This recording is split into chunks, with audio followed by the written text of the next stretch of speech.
internautas. Bem-vindos ao canal Fatos Documentados. Esta é a segunda parte da análise da obra do líder bolchevique Leon Trotsky, Moral e Revolução, a nossa moral e a deles. Dito isso, vamos à análise. Abre aspas.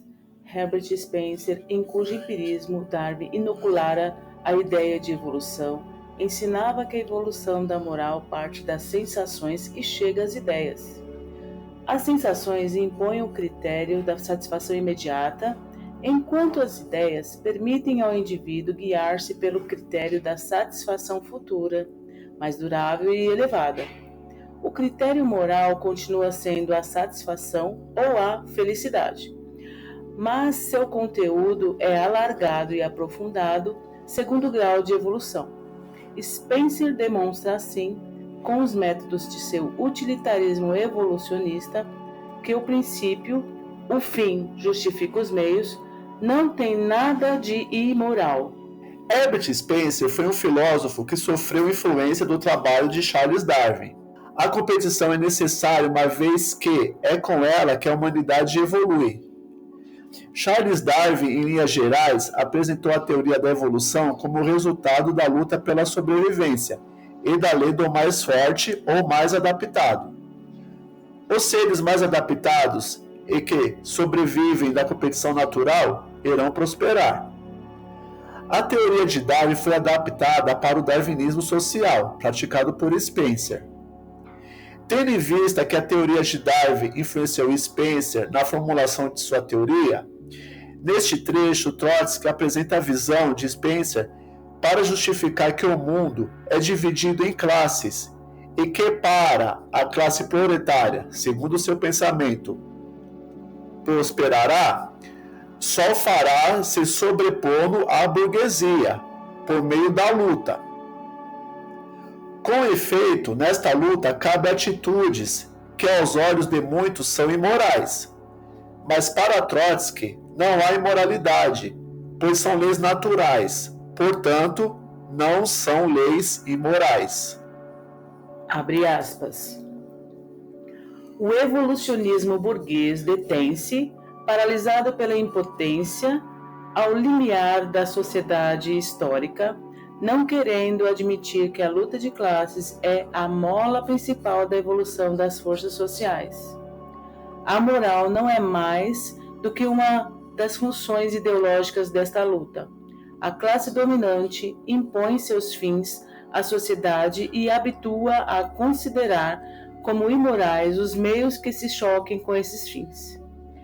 Esta é a função essencial da moral oficial. Ela procura a maior felicidade possível, não em a favor da maioria, mas de uma minoria cada vez mais restrita. Um regime semelhante, se baseando apenas na coerção, não duraria uma semana. O cimento da ética lhe é indispensável. A preparação desse cimento constitui a profissão dos teóricos e moralistas pequeno-burgueses. Porém, eles reduzir em todas as cores do arco-íris, mas no final das contas, não são mais do que apóstolos da escravidão e da submissão. Limiar é colocado no sentido figurado, e quer dizer início de uma nova sociedade e o fim da sociedade burguesa. Este trecho dialoga com o anterior, no que diz respeito à eliminação da burguesia e à evolução do proletariado. Na visão de Trotsky, a moral burguesa é aplicada para segurar o ímpeto revolucionário das massas. A moral burguesa entra em conflito com a moral revolucionária, que, segundo sua argumentação, baseando no pensamento de Spencer, segue a ordem natural e, com efeito, não é a moral no sentido pejorativo, pois segue a moral da natureza, onde os mais fracos perecem e os mais fortes sobrevivem. A moral burguesa é colocada para manter a escravidão, ao passo que a moral revolucionária é para libertar o proletariado. Claro que a história demonstrou que essa argumentação é falsa. Trotsky fala de materialismo histórico para defender suas teorias, mas se esquece do materialismo histórico para justificar o injustificável, o que ocorria no leste europeu pós-revolução. Abre aspas. Quem não quiser voltar a Moisés, Cristo ou Maomé, nem satisfazer-se com ecletismo arlequinesco, deve reconhecer que a moral é um produto do desenvolvimento social, que ela não tem nada de imutável, que serve aos interesses da sociedade, que esses interesses são contraditórios, que mais que qualquer outra forma ideológica, a moral tem um caráter de classes. Aqui, Trotsky nega uma moral universal e que ela seja eterna. Defende que a moral muda de tempos em tempos e de acordo com as novas necessidades. Trotsky propõe ainda que cada classe social possui sua moral específica. Abre aspas.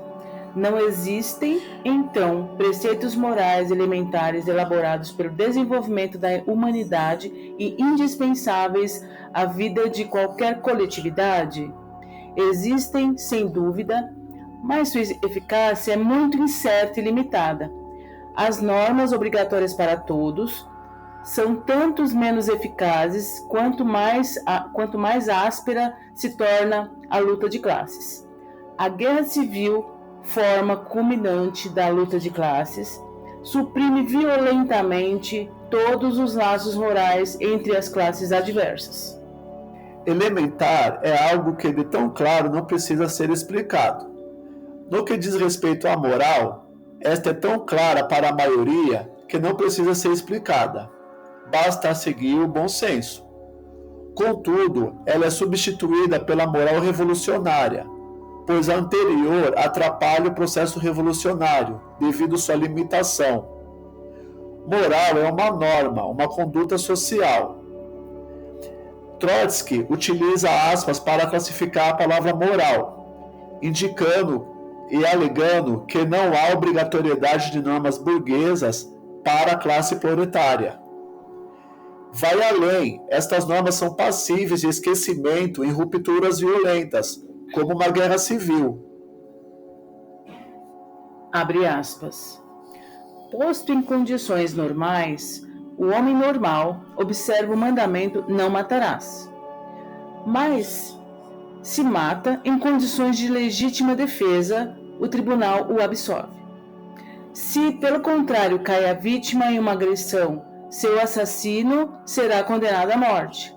A necessidade de tribunais, bem como da legítima defesa, deriva do antagonismo dos interesses.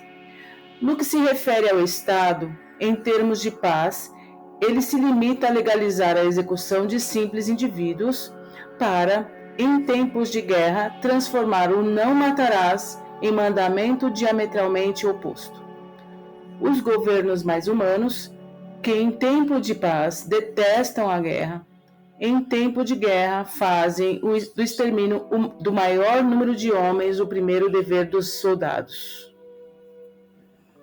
Nesta passagem, Trotsky argumenta que a moral cristã do não matarás é relativizada dependendo do contexto histórico. Quando é necessário, a violência extrema é justificada em nome de um interesse maior. Tendo em vista que uma revolução é uma guerra civil, um país que se autoproclama Estado revolucionário, como foi no caso da União Soviética, Cuba e Coreia do Norte, vivem permanentemente em guerra. De acordo com a moral guerrilheira, o Estado pode cometer violência contra os inimigos da revolução.